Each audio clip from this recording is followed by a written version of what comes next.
आमच्या मॅडम समाजसेवी दलाच्या अधिकारी वरिष्ठाच्या आहेत. बसा बसा. सगळे हे वरिष्ठ उपासिका आहेत. सर्वांना जय भीम.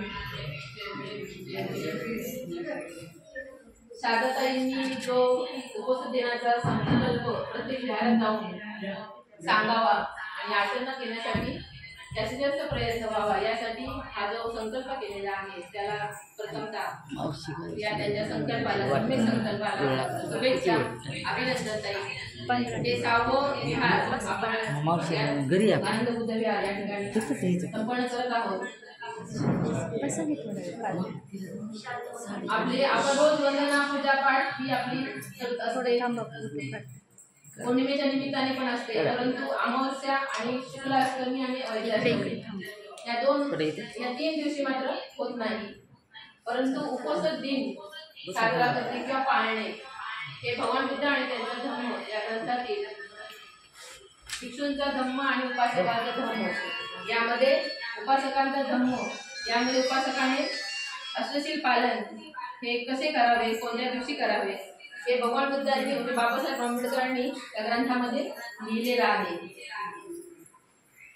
तर उपवासाचे रोज आपण जे पंचशील ग्रहण करतो, पण उपवास दिनाच्या निमित्ताने मात्र आपण अष्टशील ग्रहण करायचे असते. अष्टशील म्हणजे 8 शिले, जसं पंचशील, अष्टशील आणि दशशील भिक्षूंसाठी असते. तर अष्टशील हे उपवास दिवशी पालन त्याचे करायचे असते, आचरणात आणायचे असतं. आता आपण पंचशील मगाशी म्हटलेलं आहे, तर पुढचे 3 जे आहेत ते मात्र उपवासाच्या दिवशी ते सुद्धा त्याचं पालन करायचं आहे. पहिला उपवास असा आहे की पाणातिपाता वेरमणी सिक्खापदम समाधी हे पहिले सील आपल्या सर्वांना माहिती आहे. प्राणी हिंसा करू नये. प्राणी हिंसा म्हणजे आपल्या काया वाचा मन या तिन्ही माध्यमातून जी शीलाचं पालन होत नाही त्यामध्ये कृत्य हाताने होतं है ना. हिंसा करणे म्हणजे कोणत्याही प्रकारची हिंसा न करणे, मग ती हत्यारानेच करणं असं नाही तर आपल्या वाटेने सुद्धा समोरच्या जर मन दुखवलं तर ती सुद्धा हिंसा असते. म्हणजे तलवार आपले जीभ जे आहे एक तलवार आहे, आपल्या जिभेवर आपला नियंत्रण असलं पाहिजे, संयम असले पाहिजे. एक तलवारची उपमा जिभेला दिलेली आहे. तर हे सांभाळत असताना त्याचं पालन करण्यासाठी भगवान बुद्धांनी पाणातिपाता वेरमणी सिक्खापदम समाधी हे प्रथम शील पालनामध्ये हे पहिले शील आहे. त्यानंतर दुसरे आहे आदिन्ना दाना वेरमणी सिक्खापदम समाधी आहे. आदिन्ना दाना वेरमणी म्हणजे न दिलेलं स्वीकारणे, न स्वीकारायचे नाही म्हणजे चोरी करायची नाही. थोडक्यात कोणी आपल्याला दिलंच नाहीये तर ते आपण घ्यायचं नाही म्हणजे चोरी करायची नाही. आदिन्ना दाना वेरमणी सिक्खापदम समाधी हे सुद्धा आपल्या शरीराकडून कृत्य घडतं, कायमही घडते. तर ह्या कृत्याचं कुठल्या प्रकारचं उल्लंघन होऊ नये त्यासाठी तथागतांनी उपवासामध्ये हे दुसरे सील पाळण्यासाठी गृहस्थांना उपासकांना सांगितलेले आहे.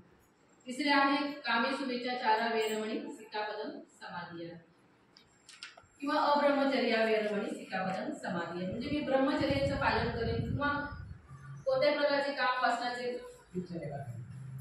जे प्रकार घडतात ते होणार नाही.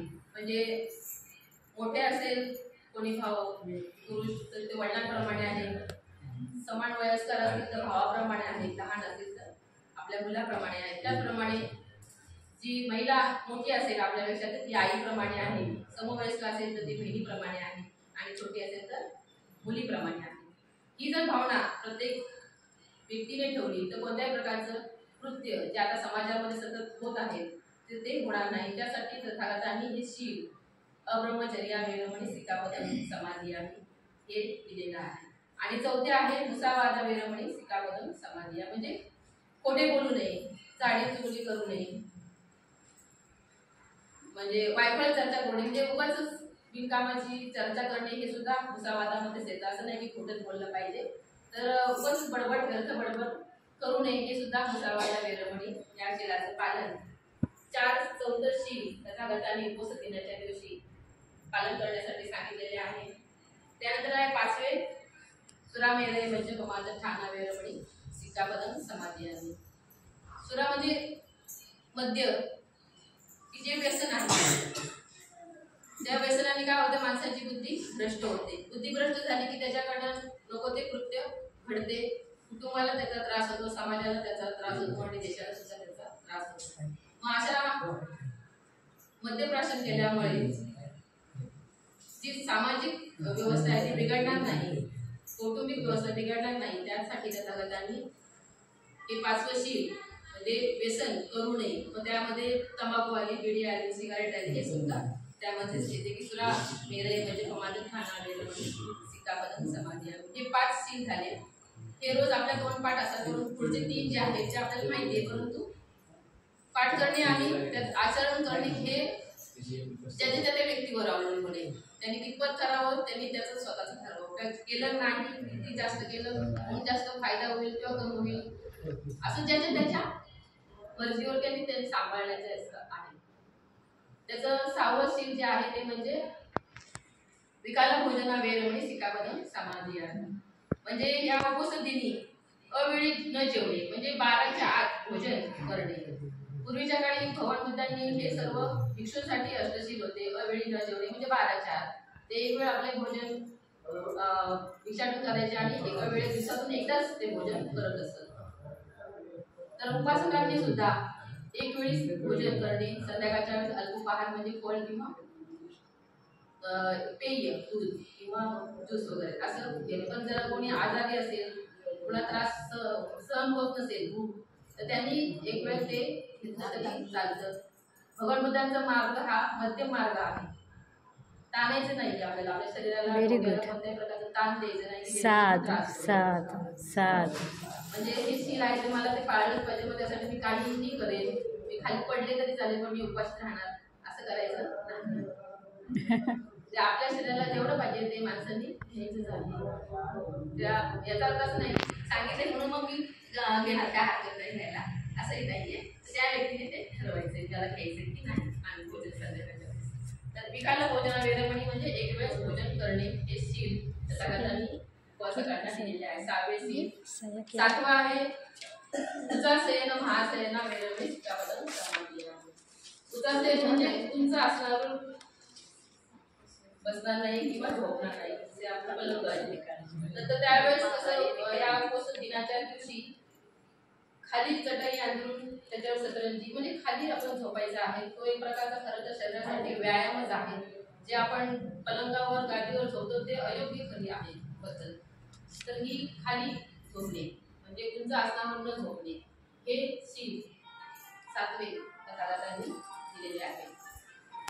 नंतर नक्ष गीत वारित विसोगत असताना माला गंध विलेपन धारण मंडन विभूषण ठाण वेरवणे सिक्कापदम समाधी. माला गंध विलेपन म्हणजे काय हार, फुलं, वेगवेगळ्या माला, दागदागिने, सुगंधी अत्तर म्हणा, पावडर म्हणा, सेंट असं आहे ना, तर ह्याचं मी किंवा दागदागिने घालणार नाही या दिवशी, असं आहे. परंतु याचा असं नाही की म्हणजे हल्ली याचा अर्थ असं झाला की महिलांनी मग गळ्यातले पण घालायचं नाही, बांगडी पण घालायची नाही. पण ते सगळ्यांनाच मान्य होईल असं नाहीये. आपल्याला मान्य आहे परंतु घरातल्यांना होईल असं माहित नाही. बरोबर सांगितलं म्हणून आता सगळंच काढून बसेल असं नाही. आणि आपल्याला बाहेर जावं लागतं, सर्व्हिसच्या निमित्ताने बाहेर जावं लागतं. तर त्यावेळेस ते आपणच ठरवायचं आहे की कितपत आपण त्याचं पालन करणार आहोत. तर माला गंध विलेपन धारण मंडल विभूषण ठाणा वेरवणे सिक्कापदम समाधी आहे. असे 8 प्रकारचे शील तथागतांनी उपासकांसाठी दिलेले आहेत. आता हे सगळं शील जे दिलेले आहेत ते कशाशी संबंधित आहे, तर आपले जे इंद्रिय आहेत 6 इंद्रिय जे आहेत ते म्हणजे कोणते? डोळा, कान, नाक, त्वचा, जीभ आणि मन. हे सगळे इंद्रियांना स्पर्श करणारे हे 6 आहेत. पहा, जसं आपण विकाला भोजन जे आहे ते आपल्या चवीने खातो आहोत. मग त्या चवीला म्हणजे जिभेवर कंट्रोल किंवा संयम येण्यासाठी विकाला भोजन म्हणजे जरी किती भरपूर असलं तरी मी त्याच्यावर मर्यादा ठेवणार आहे, संयम ठेवणार आहे. नचगीत वादित म्हणजे नाच गाणे. आपल्या हातामध्ये आता तर काय विचारूच नका, मोबाईलच आहे हातात, सतत मोबाईल सर्वांच्याच असतो. ठराविक म्हणजे रोज आपण असतो पण मोबाईल सतत हातात ठेवायचं नाही, बघायचं. त्यात नाच गाणी जे काही असेल त्याने म्हणून आपलं जे एकदा दुःखी होतं, परत आनंद वाटतो, परत दुःख वाटतं, परत म्हणजे ते वेगवेगळ्या प्रकारचे त्याचे भाव आपल्या मनावर परिणाम त्याचे होत असतात. आणि आनंद झाला की आपलं मनही त्याप्रमाणे रमतं. तर रममान मन नाही पाहिजे. तर कसं पाहिजे मन त्या दिवशी शांत, संयमी, समतेमध्ये. आणि हे सर्व कशासाठी पाहिजे तर समता स्थापन करण्यासाठी. आनापान साधनेमधनं आपल्याला तेच सांगितलेलं आहे की आता कोणतीही परिस्थिती येऊ ती कशी असो, म्हणजे श्वास परिस्थिती म्हणजे काय, श्वास मधून मोठा असो, छोटा असो, लांब असो किंवा कसाही असो, डाव्या नाकातून येऊ दे किंवा उजव्या नाकपुडीतून येऊ दे, जसा असेल त्याला तसा पाहायचा आहे. म्हणजे जसं ही परिस्थिती असेल तशी मी ती स्वीकारायची आहे. यासाठी हे 6 इंद्रियांवर कंट्रोल किंवा त्याच्यावर बंधन पाळण्यासाठी 6-8 अष्टशील हे मार्ग आहे. संपूर्ण 6 इंद्रियांवर कसं उपोषण म्हणजे स्वतःकडेच राहणे, म्हणजे म्हणजे स्वतःच्या सोबत राहणे, हे अष्टशिलाचं पालन करून तथागतांनी उपासकांसाठी हे अष्टशील दिलेलं आहे. तर असं तथागतांनी हा जो धम्म दिलेला आहे तो फार असा महान असा धम्म आहे. आणि हा प्रत्यक्ष आचरणाचा हा मार्ग म्हणजे उपोषण आहे. तर आपण ह्या शारदाईने जो संकल्प केलेला आहे उपोषण दिनाचं प्रत्येक घरात जाऊन प्रत्येकाला माहिती देणे आणि त्या पालन करण्यासाठी जास्तीत जास्त प्रेरित करणे. तर ताई आपण खूप चांगल्या प्रकारचं ही संकल्प केलेला आहे. सर्वजण त्यासाठी खूपच यातून चांगल्या प्रकारची ऊर्जा मिळेल आणि आचरण आपण करतच आहोत पहिल्यापासून, पण पुन्हा अगदी शिस्तबद्ध पद्धतीने किंवा कायम स्वरूपी किंवा सतत सातत्य राहून ते उपोषण दिनाचं पालन करण्यासाठी आपण सर्वांना मी शुभेच्छा देते, मंगलकामना व्यक्त करते. नमो बुद्धाय. साधु साधु साधु.